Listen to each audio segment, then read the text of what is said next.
Assalamualaikum warahmatullahi wabarakatuh. Bertemu kembali di mata kuliah Islam dan Moderasi Beragama. Kali ini kita berada di pertemuan kelima. Kemarin di pertemuan keempat kita sudah membahas makna rahmatan lil alamin. Nah, kali ini di pertemuan kelima kita akan membahas konsep moderasi beragama dalam tradisi Islam. Akan tetapi sebelum kita masuk ke materi, kita berdoa terlebih dahulu. Berdoa mulai. Ya, baik, terima kasih. Setelah kemarin kita membahas tentang rahmatan lil alamin, kali ini kita membahas tentang bagaimana sih konsep moderasi beragama dalam tradisi Islam. Pembahasan ini akan kita mulai pertama dari mengenali tradisi pra-Islam. Nah, jadi Islam itu sendiri sebenarnya adalah bentuk moderasi dari agama-agama samawi yang lain, yaitu Yahudi dan Nasrani. Nah, jadi Al-Quran itu diturunkan itu menjadi penyempurna dari kitab-kitab Allah sebelumnya. Kan kita mengimani bahwasanya kitab-kitab Allah itu selain Al-Quran ada Zabur, Injil, Taurat, dan kitab-kitab itu punya ciri khas masing-masing. Misalnya kitab Zabur diturunkan kepada Nabi Daud. Kitab Zabur itu isinya itu kebanyakan adalah syair-syair. Jadi Nabi Daud ketika membaca kitab Zabur itu seperti bernyanyi. Maka dari itu Nabi Daud itu punya mukjizat, salah satunya adalah suaranya itu indah, merdu. Di kisah-kisah Israiliyat itu disebutkan bahwa Nabi Daud itu kalau lagi membaca kitab Zabur, saking merdunya, ada burung lagi lewat, itu burungnya itu sampai terpesona, sampai jatuh karena keasikan mendengar lantunan suara Nabi Daud yang membaca kitab Zabur. Burungnya menjadi insecure karena kalah merdu. Selain itu di kitab Taurat yang diturunkan kepada Nabi Musa, itu isinya itu kebanyakan adalah tentang hukum-hukum. Jadi tentang syariat halal haram dan sebagainya. Maka Nabi Musa itu terkenal sebagai nabi yang tegas, yang bahkan mungkin bisa dibilang galak gitu ya, galak. Karena memang nggak kenal kompromi Nabi Musa, dan Nabi Musa itu juga punya perawakan atau postur yang gagah, yang pernah Nabi Musa itu sekali mukul orang itu orangnya langsung mati ya. Maka di ayat Al-Quran itu ada idza batastum jabarin, yang dijadikan oleh para kiai itu bacaan itu buat perang zaman dulu, perang kemerdekaan. Para kiai, para santri dulu kalau mukul musuh itu pakai membaca itu idza batastum jabarin, sekali pukul bisa langsung mati. Nah, itu kitab Taurat. Kemudian kitab Injil yang diturunkan kepada Nabi Isa itu kebanyakan itu isinya tentang kisah-kisah para umat-umat zaman dulu, juga kisah-kisah ramalan atau ya ramalan masa depan, hari akhir dan sebagainya. Pokoknya tentang cerita-cerita, mayoritas seperti itu. Al-Quran turun itu semuanya ada. Ya, syair-syair ada, syair-syair dalam arti pujian-pujian kepada Allah dan sebagainya. Kisah-kisah juga banyak sekali, kisah-kisah umat-umat sebelum Kanjeng Nabi, kemudian di hari kiamat bagaimana, kemudian hukum-hukum juga banyak sekali, halal haram. Jadi Al-Quran itu datang juga sebagai memoderasi dari kitab-kitab yang sudah ada sebelumnya. Nah, itu satu. Yang kedua, dalam tradisi Yahudi dan Nasrani ini, Islam juga datang sebagai moderator. Maksudnya adalah sebagai penengah. Ada beberapa syariat dari Yahudi dan Nasrani itu yang berbeda, dan Islam itu berada di tengah-tengah. Contohnya, misalnya orang Yahudi itu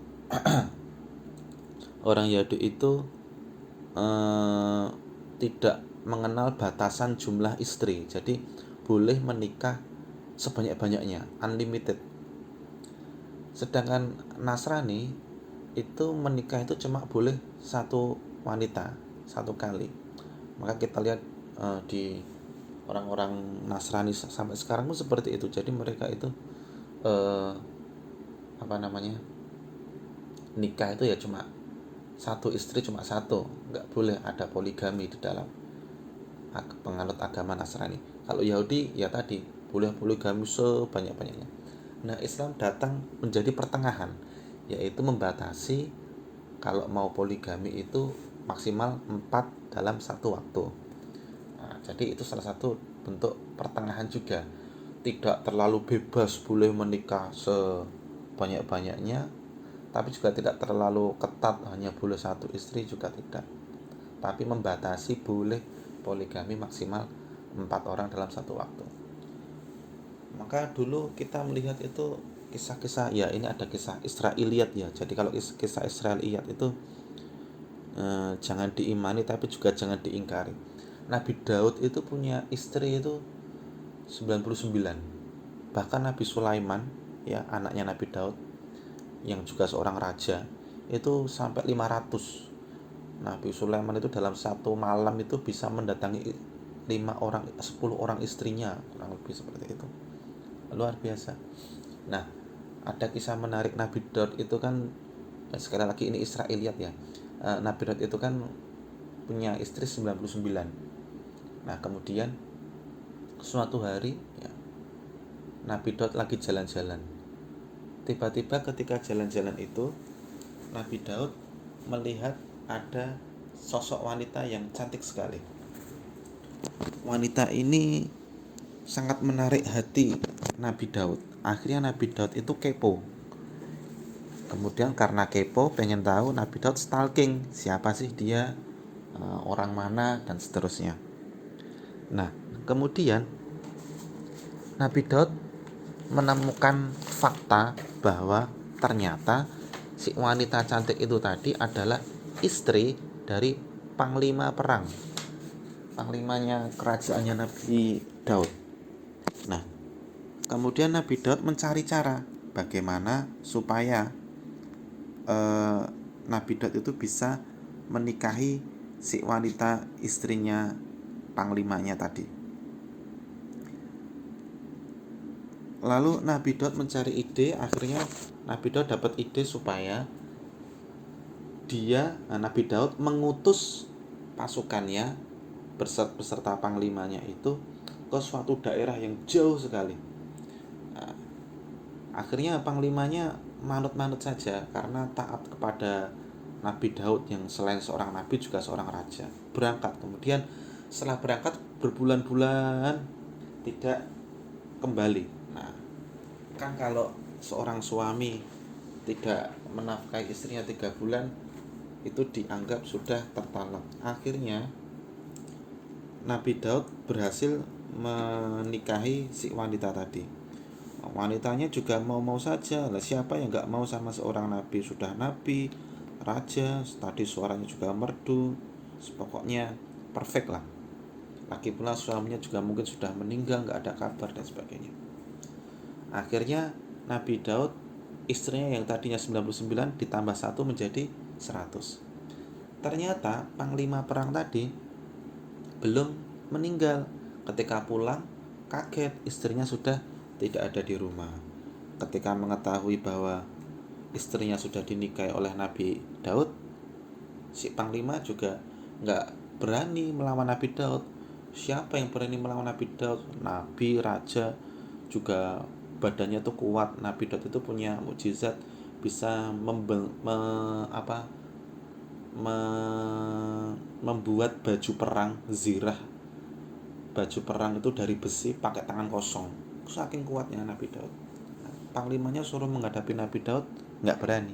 Nah, akhirnya wes lost doll. Nah, kemudian itu Nabi Daud kemudian suatu hari jalan-jalan lagi. Ketika jalan-jalan itu Nabi Daud melihat ada gembala domba. Nah, ada domba yang sangat menarik buat Nabi Daud. Dombanya itu bagus, bersih, berbobot dan sebagainya, pokoknya sangat baik, sangat bagus dibanding domba-domba yang lain. Kemudian bertanya sama gembalanya, ada seorang penggembalanya tadi, mas, ini dombanya bagus banget, tak ambil satu boleh apa tidak? Terus gembalanya bilang, jangan, nggak boleh, ini bukan punya saya, ini punya bos saya. Terus Nabi Daud tanya, lah ini ada berapa domba di sini? Ada 100 domba. Ada 100 domba. Kemudian Nabi Daud bilang, kalau cuma tak ambil satu saja kan nggak begitu terlihat bedanya 100 sama 99. Jangan, ini bukan punya saya, ini adalah punya juragan saya, kata penggembalanya. Nabi Daud seketika langsung makdek, kaget. Nabi Daud seakan diingatkan oleh Allah bahwa Nabi Daud itu sudah punya istri 99 kok masih mengambil istrinya orang lain. Maka Nabi Daud langsung pulang menangis. Dikisahkan itu Nabi Daud menangis di dalam kamarnya selama 2 tahun saking menyesalinya perbuatan beliau. Nah, sekali lagi ini kisah Israiliyat, buat cerita-cerita saja. Itu ya. Tuh, jadi Islam itu datang membawa moderasi dari syariat-syariat sebelumnya. Termasuk juga kalau tadi pernikahan, dalam perceraian juga orang Yahudi itu bebas menceraikan istrinya kapanpun, berapapun, sewaktu-waktu. Mau menceraikan yang mana, berapa orang terserah, menikah berapa orang terserah. Orang Nasrani, cerai itu hukumnya haram, dosa besar. Jadi kalau sudah menikah ya harus setia selamanya sama satu orang kalau orang Nasrani. Nah, Islam datang membawa pertengahan juga, moderasi, yaitu cerai atau tolak itu adalah sesuatu yang halal tetapi dibenci oleh Allah. Abghadul halal, ya, jadi sesuatu yang halal tapi yang paling dibenci oleh Allah. Itu bagaimana itu? Halal apa haram berarti? Ya halal, tetapi Allah nggak suka. Nah, jadi ya tidak sampai haram juga, tetapi ya halal, tapi jangan sampai terjadi seperti itu. Itu bentuk moderasi Islam. Nah, seperti itu. Kemudian Kanjeng Nabi Muhammad SAW itu sendiri ketika diutus menjadi seorang nabi itu juga menjadi sebuah konflik di antara dua kepentingan, yaitu kalangan Hanifiyah, bukan Hanafiyah ya, tapi Hanifiyah. Kalau Hanafiyah itu penganut mazhab Hanafi, Imam Abu Hanifah. Tapi ini Hanifiyah, penganut agama Hanif, millata Ibrahim Hanifah. Kemarin sudah kita bahas. Nah, Nabi berada di tengah kepentingan penganut Hanifiyah dan orang-orang musyrik, dalam hal ini orang-orang kafir Quraisy. Ini juga menjadi pertanyaan sebenarnya, orang tua atau leluhur Nabi itu agamanya apa? Karena ada kalangan di dalam Islam itu yang mengatakan bahwa orang tua Nabi itu kafir, yaitu Abdullah itu kafir. Nah, memang ada hadisnya. Nabi mengatakan pada sahabatnya, ada seorang sahabat itu bertanya pada Nabi, Nabi, bagaimana kabar orang tuaku di kubur? Jawab Nabi, abuka wa abi finnar, bapakmu dan bapakku masuk neraka, seperti itu. Lalu orang-orang beberapa kalangan dalam umat Islam itu berpendapat bahwa berarti bapaknya Nabi itu kafir. Nah, itu padahal masih debatable ya. Nah, satu, ada yang mengatakan bahwa leluhurnya Nabi itu masih Hanifiyah, jadi penganut agamanya Nabi Ibrahim, masih bertauhid, karena memang tidak pernah ditemukan jejak-jejak leluhur Nabi itu yang menyembah berhala. Karena kalau Nabi berasal dari orang tua yang menyembah berhala, orang kafir, berarti Nabi berasal dari sulbi-sulbinya orang kafir. Padahal Nabi kita tuh seperfect-perfectnya manusia, lahir dari semua orang-orang yang bersih, dari pernikahan yang sah, tidak pernah menyembah berhala dan sebagainya. Termasuk Nabi Ibrahim, bapaknya Nabi Ibrahim itu Azar itu apakah menyembah berhala juga atau malah membuat patung berhala, itu juga masih debatable. Nanti bisa kita diskusikan biar kita tidak terlalu panjang lebar di situ. Intinya adalah sebelum Nabi itu ada menyebut masih ada golongan Hanifiyah. Walaupun mereka itu tidak masuk Hanifiyah, kalau mereka tidak melakukan kekafiran, mereka itu termasuk ahli fatrah. Ahli fatrah itu orang yang atau umat yang tidak diutus Nabi. Jadi kalau ada suatu masa, suatu daerah yang tidak diutus Nabi kepada mereka, maka mereka itu termasuk ahli fatrah yang tidak punya dosa, ya otomatis masuk surga. Seperti itu. Nah, lalu apa konfliknya antara Hanifiyah dan kemusyrikan ini? Sebelumnya sudah kita bahas sekilas bahwa orang Hanifiyah itu ya menurut agama-agama syariat yang zaman dulu. Ketika Nabi Muhammad SAW datang dengan syariat yang baru yang lebih longgar, lebih rileks, itu juga mereka kaget, kok seperti ini agamanya Allah. Kemarin kita sudah bahas contohnya kalau mereka ada umat kaum yang berdurhaka kepada Nabi itu ya didoakan laknat, tapi kalau Nabi datang tidak. Orang musyrik jelas. Maka Hanifiyah dan kemusyrikan ini konfliknya seperti itu. Nabi datang sebagai pembawa moderasi supaya orang bertauhid kepada Allah itu nggak kejam-kejam banget lah. Masa ada orang nggak beriman langsung didoakan laknat, didoakan musibah dan sebagainya. Orang musyrik juga seperti itu, tidak langsung diperangi, tapi juga berdakwah dengan cara yang ma'ruf dan sebagainya. Nah, jadi Nabi datang sebagai moderasi di antara dua kepentingan konflik, yaitu kalangan Hanifiyah dan kaum musyrik. Nah, itu sekilas tradisi pra-Islam. Nanti selanjutnya bisa kita diskusikan di grup.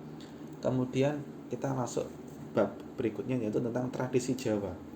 Jadi tradisi Jawa itu ketika diislamisasi oleh para ulama kita, terutama para wali songo, itu wali songo tidak benar-benar totalitas mengganti syariat atau mengganti adat yang sudah dimiliki oleh penduduk di Indonesia. Dalam hal ini khususnya adalah tradisi Jawa ya. Jadi mohon maaf kalau misalnya kalian ada yang berasal dari luar Jawa, ada dari yang Padang, Aceh, dari manapun, ya kita sama-sama belajar tradisi Jawa karena kita juga menuntut ilmu di Jawa, apalagi menuntut ilmu dari ilmunya para wali songo. Nah, para wali songo mengislamkan atau mendakwakan Islam di Jawa itu tidak merubah total 180 derajat, tidak. Nah, karena di Islam sendiri kan dalam qawaid fikih juga mengenal al-adatul muhakkamah, adat atau kebiasaan itu bisa menjadi hukum dengan syarat-syarat tertentu. Tapi di sini kita mengambil contoh, beberapa contoh saja. Sebenarnya masih banyak contoh yang lain, tapi saya ambil beberapa saja. Pertama, ziarah. Bahwa orang-orang Hindu Buddha dulu sebelum Islam datang itu sudah punya tradisi ziarah, mengunjungi leluhur mereka. Leluhur dalam hal ini kalau orang Hindu memang biasanya dibakar ya. Tetapi kalangan-kalangan animisme zaman dulu, leluhur kita itu dibangunkan kayak sarkofagus, menhir dan sebagainya. Maka itu sampai turun ke kita zaman sekarang, orang-orang kalau mengkuburkan orang mati diberi bangunan batu, yaitu memang warisan dari kalangan animisme dulu, bahwa orang meninggal itu dibangunkan kayak sarkofagus dan sebagainya. Nah, tradisi menghormati leluhur, mengirim doa, bahkan kalau orang zaman dulu itu mengirim sesajen, itu tidak benar-benar dihilangkan. Tradisi ziarah masih dipertahankan, tapi dengan cara yang islami. Tidak lagi membaca mantra-mantra, tidak lagi membaca yang aneh-aneh, tapi diganti membaca zikir, membaca Al-Quran, mengirimkan hadiahnya kepada mayit, tidak lagi pakai sesajen, tetapi menggunakan sodakohnya kepada atas nama mayit, atas nama jenazah dan seterusnya.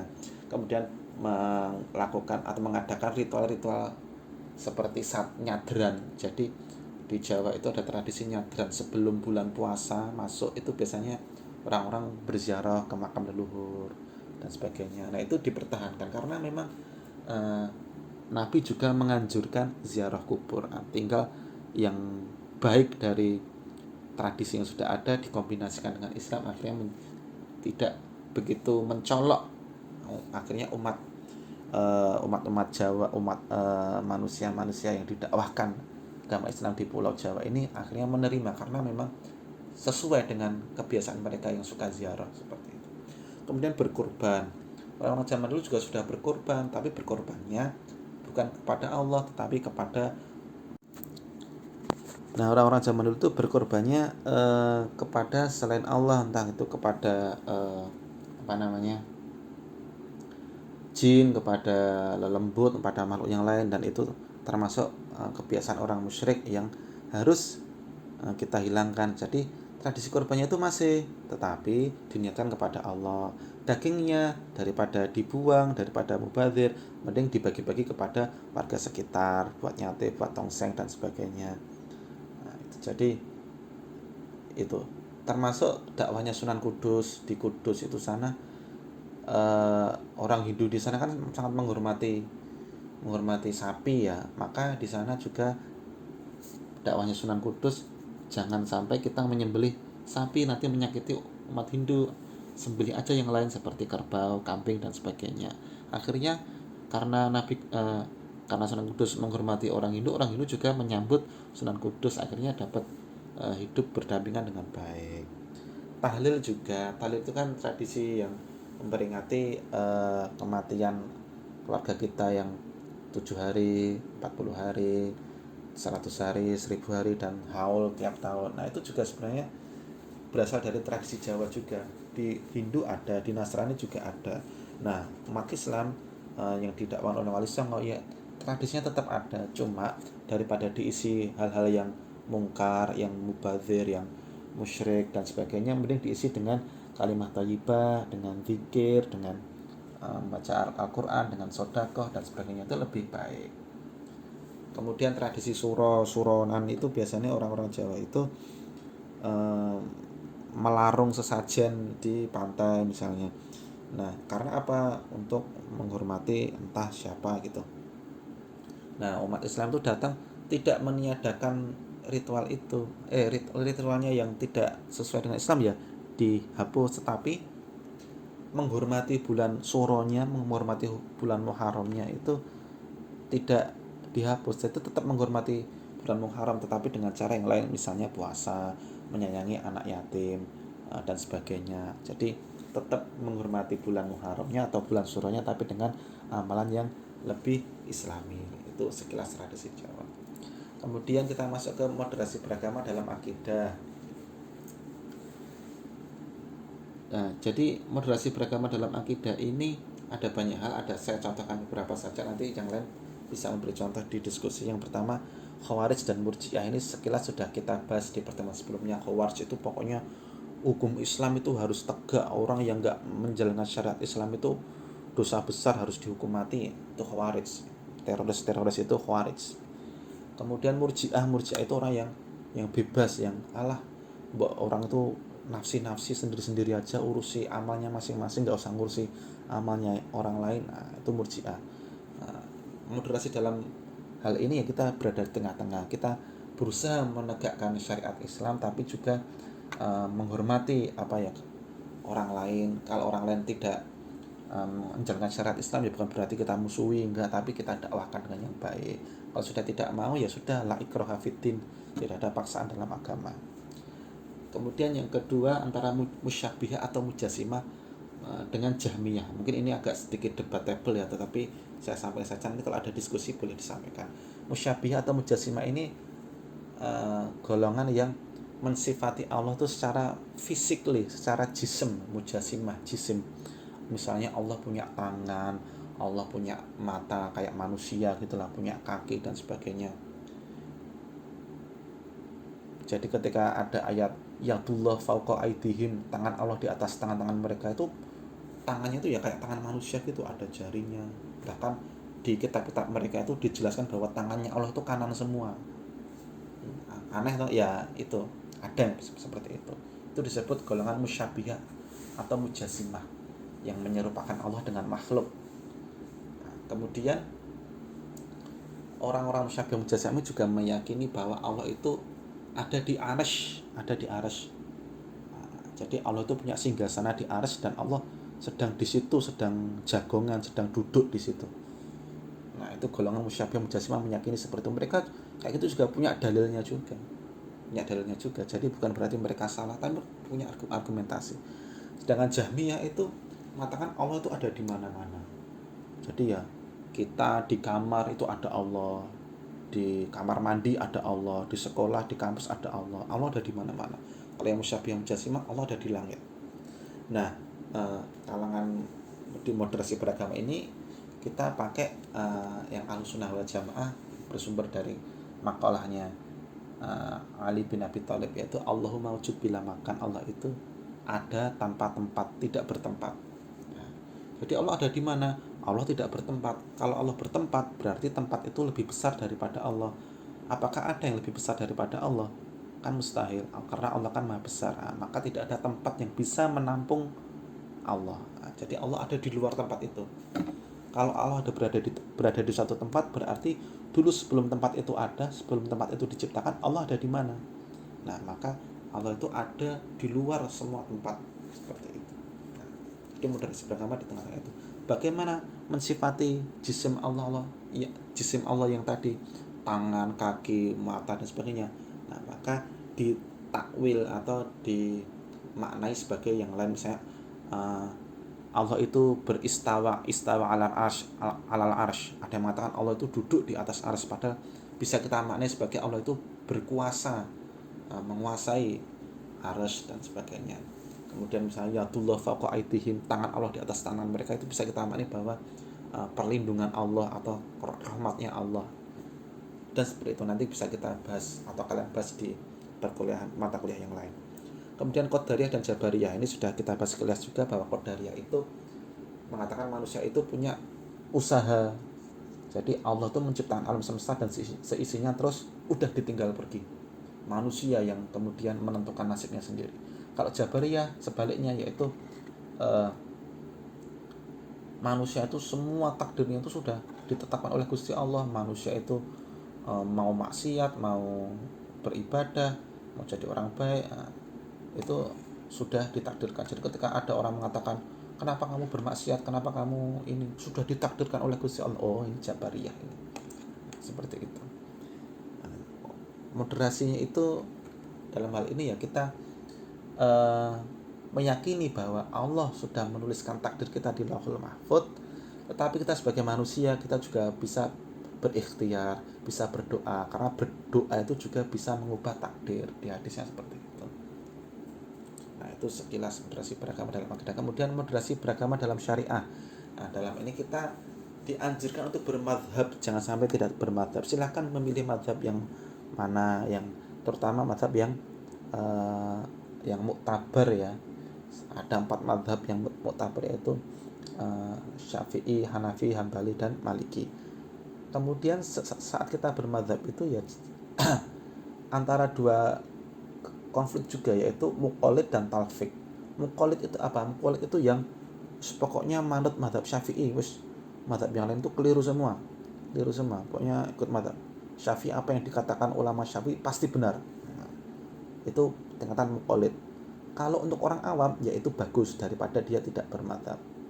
Tapi kalau untuk orang yang di atas orang awam, kayak kalian itu bukan termasuk orang awam. Kalian itu makamnya di atas orang awam, yaitu sebagai tolib. Tolib itu alias santri atau murid, itu harus sedikit demi sedikit mempelajari dalil-dalilnya. Kenapa kok Imam Syafi'i seperti ini, kenapa Imam Maliki seperti ini, dan sebagainya. Nah, jangan juga kita itu talfik. Talfik itu kita pindah-pindah mazhab. Mana mazhab yang paling enak diambil. Misalnya dalam sholat pakai mazhab Hanafi yang gampang. Kan mazhab Hanafi itu cewek misalnya punggung tangan kelihatan nggak apa gitu misalnya. Tapi dalam masalah air ikut mazhab Maliki. Mazhab Maliki kan anjing nggak najis. Cari yang gampang-gampang kayak gitu, akhirnya malah jatuh ke talfik. Nah, itu juga nggak boleh. Talfik itu haram. Memang ada beberapa pengecualian, misalnya ketika jamaah haji dari Indonesia yang bermadzhab Syafi'i ke Mekah ke madzhab Maliki, memang ada yang memperbolehkan seperti itu, boleh talfik sementara selama haji, ada yang mengatakan. Nah, kita itu sebenarnya bermadzhab itu juga pertengahan antara tidak bermadzhab atau antara menjadi mujtahid. Kalau kita menjadi mujtahid itu kan kayak levelnya Imam Syafi'i, Imam Maliki, Hanafi, Hambali kan susah ya, berat. Tapi kita juga jangan sampai tidak bermadzhab, merasa bisa mencari ilmu, memutuskan hukum sendiri. Nah itu jangan. Paling aman tengah-tengah itu ya bermadzhab, mengikuti satu madzhab, kemudian kita mempelajari madzhab itu, seperti itu. Dan juga poin pentingnya adalah tidak asobiah, tidak merasa paling benar, tidak merasa karena saya bermadzhab Syafi'i, madzhab Syafi'i paling benar, yang lainnya salah. Nah ini menarik, ada sebuah kisah ini, saya lupa dibaca di kitab mana, kitabnya Imam Suyuti pokoknya. Imam Suyuti itu mengisahkan seperti ini, ketika Nabi Isa turun ke bumi besok, Nabi Isa itu akan mempelajari agama Islam. Bagaimana caranya? Jadi Nabi Isa itu setelah turun kan di Masjid Damaskus, kemudian datang ke Madinah, ke kuburannya Nabi. Di sana mendatangi kuburan Nabi, kemudian belajar Islam sama Nabi. Wahai Nabi, ajari saya Islam, ajari sholat dan sebagainya. Pertanyaannya, Nabi mengajarkan Nabi Isa itu sholat atau Islam ala madhab mana? Ternyata menurut Imam Suyuti diajarkannya madhab Hambali. Nah, apakah terus madhab Hambali paling benar? Ya kita tidak bisa mengatakan seperti itu juga, tapi seperti itu di kitabnya Imam Suyuti, nanti bisa kalian cari sendiri. Nah kemudian setelah moderasi akidah dan syariah, sekarang ke tasawuf. Ini adalah implementasi. Tadi kalau akidah itu dari iman, syariah itu Islam, tasawuf itu ihsan. Ya dalam bertasawuf atau kita ya berihsan kepada Allah, berbagus-bagus meningkatkan kualitas kita kepada Allah. Dalam hal ini kita dianjurkan untuk jadi tidak wajib. Kalau kalian pengen bertasawuf dengan benar itu ya harus bertorikoh. Torikohnya harus bermuktabaroh, yang otentik, yang sanadnya itu jelas sampai Nabi. Jadi dengan bertorikat kan kalian punya guru, seorang mursyid, yang mursyidnya itu dipilih oleh mursyid sebelumnya dipilih oleh mursyid sebelumnya. Jadi memang sudah ada rantai yang lisensi yang layak menjadi seorang guru dalam tasawuf. Kalau dapat guru seperti itu ya berguru, bermulazamah istilahnya, mengabdi dan sebagainya. Nah kita kalau pengen bertasawuf dengan aman, dengan benar itu ya ikut torikoh mutabar. Kalau tidak bertorikoh ya tidak masalah, tapi jangan sampai kita menjelek-jelekkan orang yang bertorikoh. Ada juga di luar sana torikoh-torikoh yang mutabar, yang tidak otentik, yang sanadnya itu tidak jelas. Nah itu juga harus hati-hati. Kemudian ada juga pertentangan antara tasawuf sunni dan tasawuf falsafi. Tasawuf sunni itu tasawuf yang aman lah, yang aman, seperti tasawufnya Imam Ghazali, Imam Qushairi, Imam Junaid al-Baghdadi, itu masih aman, masih layak dilakukan oleh siapapun. Tapi ada juga tasawuf yang memang tidak semua orang bisa mengamalkan, yaitu tasawuf falsafi, seperti misalnya diamalkan oleh Ibnu Arabi, Jalaluddin Rumi, Al-Halaj dan sebagainya. Itu bukan berarti itu kita itu ilmunya haram, tidak, tapi memang tidak semua orang layak untuk mempelajari ilmu itu atau siap mempelajari ilmu itu. Maka kalau kita belum siap ya nggak usah jauh-jauh ke situ. Yang tasawuf sunni saja dipelajari, diamalkan, itu sudah jauh lebih cukup dan sangat baik sekali. Itu saja, nanti kalau ada diskusi silahkan. Sekian dari saya, semoga ilmunya bermanfaat dan barokah. Assalamualaikum warahmatullahi wabarakatuh.